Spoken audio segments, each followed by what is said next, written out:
Lesson 1, I'll be covering sustainability issues today. So sustainable development is development that meets the needs of the present without compromising the ability of the future generation to meet their own needs.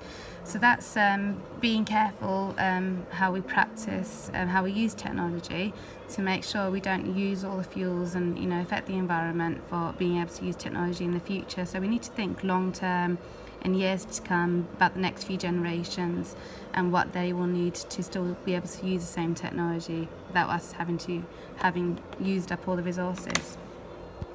Let's first cover sustainability issues of ICT. So one example is e-waste. So if you have old computer equipment, this ends up as electronic waste, e-waste, and it goes to landfill sites.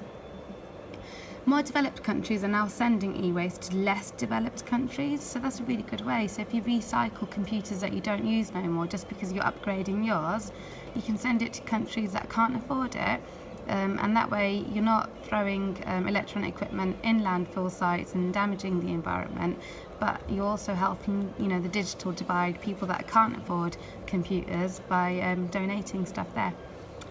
Pollution as well, so you get toxic substance from e-waste that can get into soil and water supplies. So if you are throwing old computers in landfill sites, toxic substances do unfortunately go into soil and water supplies, so you're damaging the environment there. All digital devices do use electricity. Large computers need more electricity to keep them cool, such as our school. The traditional generation of electricity produces greenhouse gases that can cause global warming. If you've got areas that use a lot of large computers, remember we're affecting global warming because we're producing greenhouse gases with all the electricity running at the same time.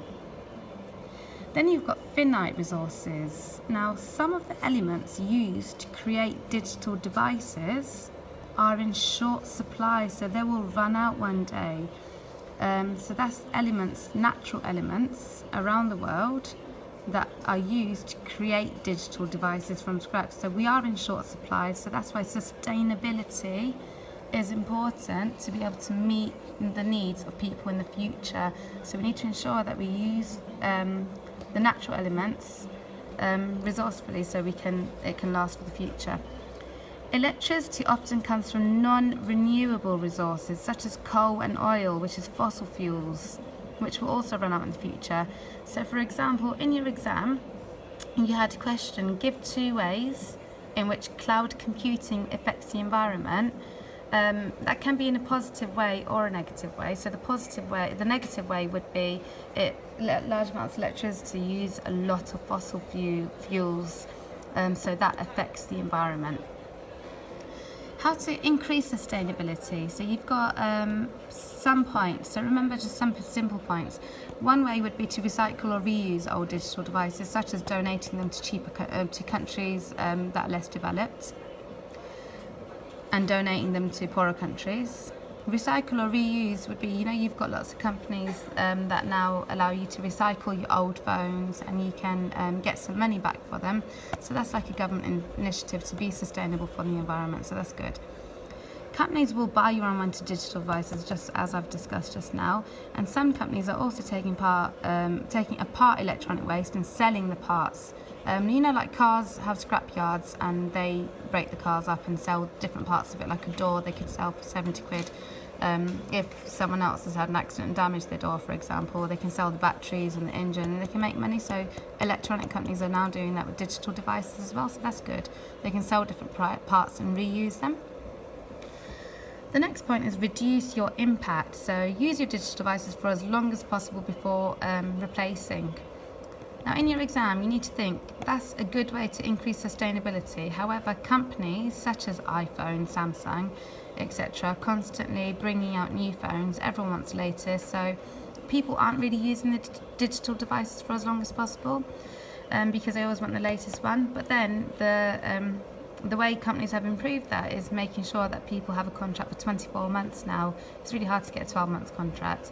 So 24 months contract is trying to get people to use their device a little bit longer than they do usually. It says switch off your digital devices when they're not in use and when batteries are charged. Again, we're in a day in an age where people are always constantly on their phones. I know many people that still have the charger plugged in with the phone on overnight as well. So, but generally, to increase sustainability and make sure we're not damaging the environment, switch them off when they're not needed. Use sleep mode when the devices are not in use. You've got aeroplane mode as well when you're in the aeroplane. And then you've got renewable energy. Companies who run large servers are now locating locations with cool climates, because that makes it cheap, sustainable electricity. For example, Iceland has cool water for cooling down hydroelectric power. So if you've got a company that's got a really large server to run, they can locate there to make sure that they're not using too much fossil fuels or non-renewable resources from the environment. So that's a good way to be sustainable. Technology companies are also starting to offer solar-powered devices. Solar-powered is devices that operate from energy from the sun. So instead of using up the finite resources, you're just relying on the sun giving you that energy. You might have seen some houses that run their electricity using solar power as well. That's the last bit on sustainability, and I'll have a next video to show you a few questions on sustainability. Thank you.